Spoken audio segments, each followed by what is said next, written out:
दोस्तों एक बार फिर से भारत ने एक ऐसा फैसला लिया जिसके जरिए हमने दिखा दिया है कि हम यूरोप की ऐसी कोई भी डिमांड एक्सेप्ट नहीं करने वाले जिससे 140 करोड़ भारतीयों का फायदा नहीं होता।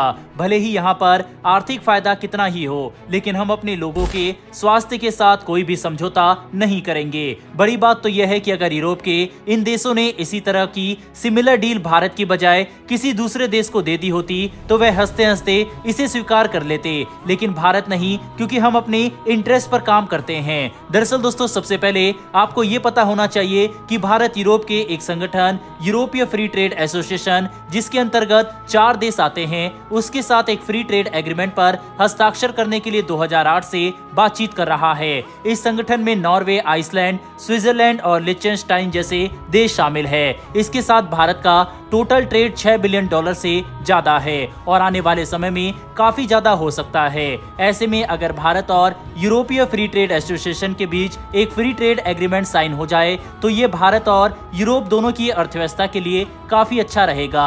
लेकिन हमेशा की तरह यूरोप चाहता है कि इस डील में भी उन्हें एडवांटेज रहे और वह अपनी सुपीरियर विचारधारा के साथ आगे बढ़े। दुनिया में अगर कोई सबसे महत्वपूर्ण इंडस्ट्री है तो वह एग्रीकल्चर के बाद मेडिसिन की इंडस्ट्री ही है, जिस पर सभी 8 अरब लोगों की जिंदगी डिपेंड करती है। भारत में 140 करोड़ लोग हैं और हर कोई उतना अमीर नहीं है कि महंगी ब्रांडेड दवा खरीद सके। इसीलिए जेनरिक दवाइयाँ जो बिना किसी ब्रांड नेम के मार्केट में मिलती है, वह लोगों की जान बचाने के लिए फ्रंट लाइन पर खड़ी रहती है। जेनरिक दवाई की खास बात यह है कि यह एक पेटेंट दवाई की पेटेंट एक्सपायर होने के बाद उस फॉर्मूला पर बनाई जाती है और ये 100% उतनी ही इफेक्टिव होती है जितनी की ओरिजिनल दवा है। लेकिन ये ओरिजिनल ब्रांडेड दवाइयों के मुकाबले कई गुना कम होती है, पर आसानी से मिल सकती है और इस पर भारत की एक बड़ी आबादी निर्भर करती है। बता दें कि भारत में जेनरिक दवाई का मार्केट साइज $25 बिलियन का है और दुनिया भर में एक्सपोर्ट होने वाले सभी जेनरिक मेडिसिन का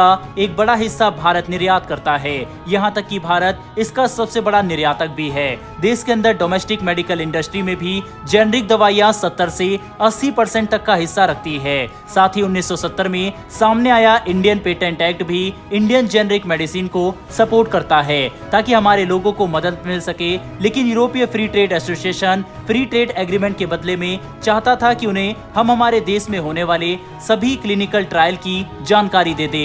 अगर ऐसा हो जाता तो जेनरिक मेडिसिन के मार्केट में बने रहने पर एक बड़ा सवाल खड़ा किया जा सकता था। इतना ही नहीं बल्कि यूरोपियन फ्री ट्रेड एसोसिएशन में जो भी देश आते हैं उनकी कंपनियों को काफी महंगे क्लिनिकल ट्रायल का डाटा इतनी आसानी से मिल जाता है कि इसके इस्तेमाल से वे अपने पेटेंट को लेकर आसानी से मेडिकल मार्केट में एडवांटेज हासिल कर सकते थे, जो जेनरिक मेडिसिन के एक्सपोर्ट और इंडस्ट्री को चोट पहुंचाता। इसी वजह से भारत ने फैसला लेते हुए इस बात को साफ कर दिया कि हम फ्री ट्रेड एग्रीमेंट के लिए क्लिनिकल ट्रायल की जानकारी इन देशों को नहीं देने वाले। मतलब भारत ने अपने देश में मेडिकल रिसर्च का डाटा इन देशों के साथ साझा करने से साफ तौर पर मना कर दिया और अब फ्री ट्रेड एग्रीमेंट के लिए यूरोपीय फ्री ट्रेड एसोसिएशन को दूसरे तथ्य सामने लाने होंगे। स्विट्जरलैंड को भारत के फैसले से सबसे ज्यादा नुकसान होगा क्योंकि विश्व में कुछ सबसे बड़ी फार्मास्यूटिकल कंपनीज स्विट्जरलैंड की ही है। ऐसे में इन कंपनियों को भारत के डाटा से बड़ा एडवांटेज मिल सकता था, लेकिन हमने समय रहते अपने जेनरिक मेडिसिन को बचाना सही समझा।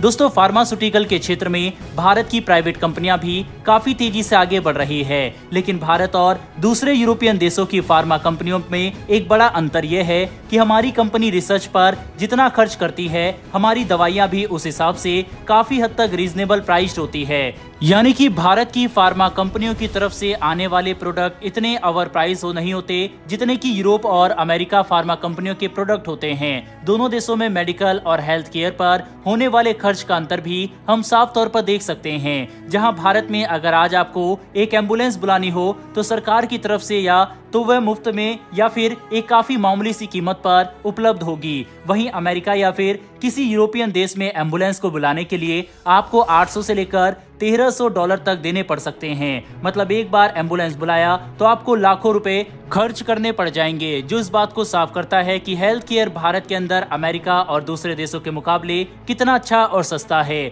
यही वजह है कि इन सो कॉल्ड विकसित अमीर देशों से लोग भारत में मेडिकल टूरिज्म के लिए आते हैं, जहां पर ये कम खर्च में न सिर्फ भारत घूम लेते हैं बल्कि अपनी गंभीर बीमारियों का सफल इलाज कराकर अपने देश खुशी खुशी जाते हैं। ये सब कुछ सिर्फ इसलिए सफल हो सकता है क्योंकि भारत के अंदर हेल्थ केयर और मेडिकल इंस्टीट्यूशन आज काफी अच्छे और मजबूत हैं, जो जेनरिक मेडिसिन को प्रमोट करते हैं और आगे भी इसे ऐसे ही करते रहेंगे ताकि 140 करोड़ भारतीयों में अमीर से लेकर गरीब तबके के सभी लोगों को सबसे अच्छा ट्रीटमेंट समय पर मिल सके। ऐसे में दोस्तों, आपके हिसाब से भारत का यूरोपीय फ्री ट्रेड एसोसिएशन की डिमांड को कैंसिल करने का फैसला सही है या फिर नहीं? अपनी राय कमेंट बॉक्स में लिखकर जरूर बताइएगा। साथ ही अगर आपको ये इन्फॉर्मेशन और वीडियो पसंद आई हो तो वीडियो को लाइक करके हमारी आने वाली डेली ऐसी वीडियो के लिए चैनल को सब्सक्राइब कर बेल नोटिफिकेशन अवश्य दबा लें। फिर मिलेंगे ऐसी एक नई वीडियो के साथ। धन्यवाद। जय हिंद।